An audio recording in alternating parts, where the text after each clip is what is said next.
Absolutely. He's the only way you have a chance to win a Super Bowl this year. He has to be healthy. Yeah. You don't run the risk of having your MVP player play against a team that you feel like your team can beat without him on the field. There's no reason. And I get it. Everyone's worried about the time that he's been out. It'll be almost a month the next time Jalen Hurts sees the field. If he doesn't play next week. If he doesn't play, exactly. If he doesn't play next week, which if he doesn't play this week, a long time. if he doesn't play this week and they get the win, there's no reason you're playing him against the Giants. You can't do it. Like, everything that Jalen Hurts is, that he provides to this team instinctively is physicality. Like, he's their bruiser guy. Like, so if he drops back, yes, he's going to throw, and he probably feels good when he's throwing right now because he's in practice. Nobody can touch the quarterback.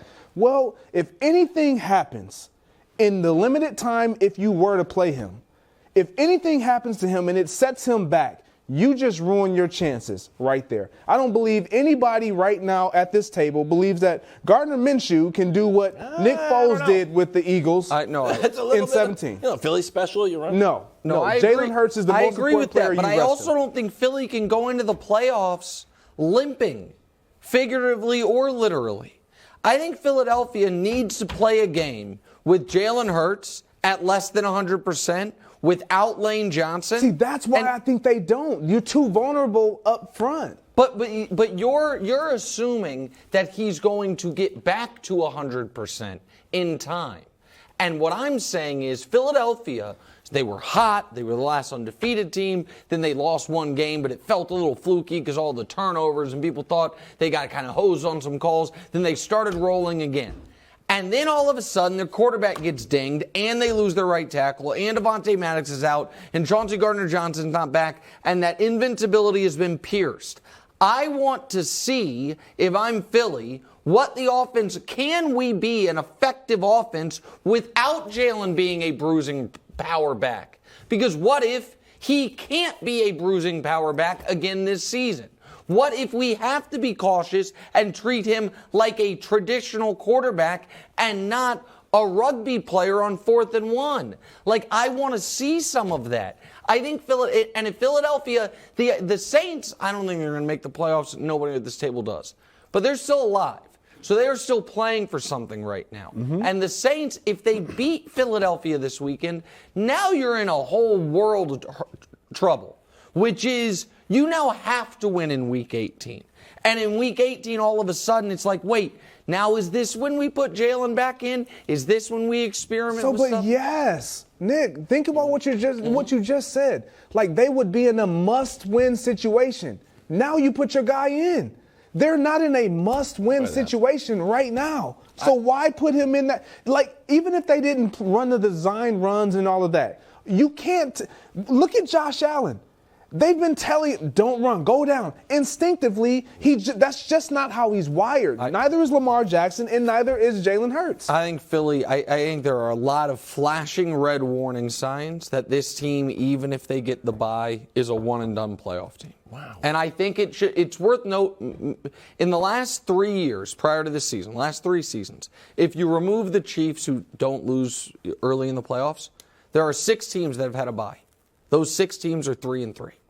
The Titans lost with a bye. The Ravens lost with a bye. The Packers lost with a bye. A bye, maybe it's because home field advantage isn't as powerful as it once was, maybe because of parity in the league. The bye is not the automatic put you into the conference championship weekend the way it once was. And for a team that doesn't have a lot of playoff experience and now is a banged-up quarterback, what I wouldn't want is my quarterback not playing for a month and going into the playoffs limping. I wouldn't want that. But we'll be in Arizona for the Super Bowl for some shows. Might be a little rough for you. Those Eagles fans travel pretty well. You think they're going to go to watch the Niners play the Chiefs?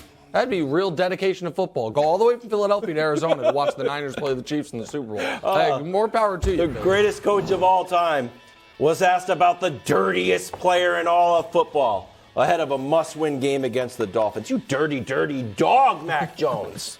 How is that a better response than this? I'll be Belichick, you be the reporter. Ask me if Mac's dirty. Hey, is Mac Jones the baby goat? Football's Freddy Krueger? He's not a dirty player, and I'm not talking about it anymore. What's wrong with that?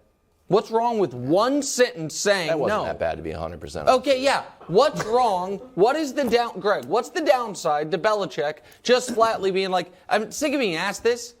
No, of course he's not a dirty player. Max already talked about it. I'm not talking about it again.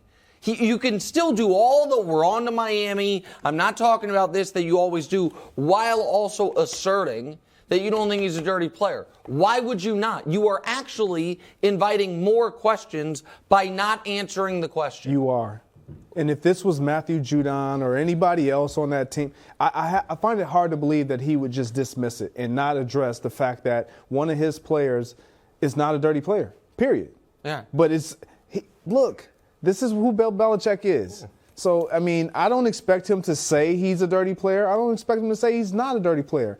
I expect him to do exactly what he just did. That's great. Act as though the most important thing, not that it's not, is the Dolphins, but also leave us room to just have our own imaginations running. And the film tells us, I don't want to speak for you or you. The film tells me Mac Jones has a history of dirty acts.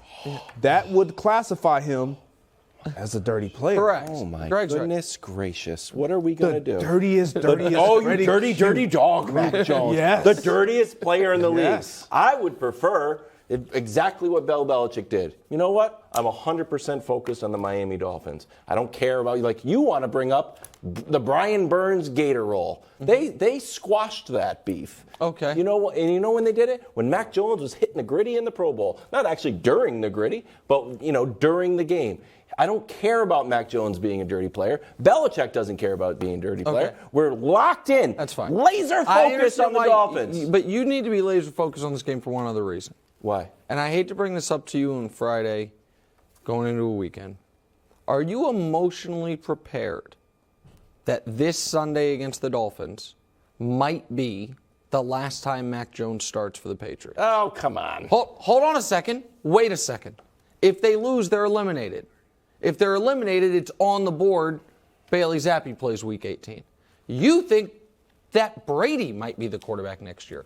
Are you prepared? Are you emotionally preparing yourself for the final 3 hours and 20 minutes of watching Mac Jones play for your Patriots? Yeah, I don't know. You just took I a don't really deep breath. deal in those hypotheticals. Okay. We're going to deal with the Dolphins really right now. What might happen, what might not happen. I'm just trying to help you out, What man. might happen 6 months from now and 2 Greg, weeks from I'm just now. trying to be a good really friend. Just locked in on the Dolphins. Okay, that's fine. Beating the I'm Dolphins. just trying to help you and out. then beating the Bills and getting It's in the gonna be playoffs sad to for you. play the Kansas City Chiefs. I don't erase that part. I'm not. I'm actually just focused on. Thanks for watching. Subscribe here to get more from the show and to check out clips from other shows on FS1.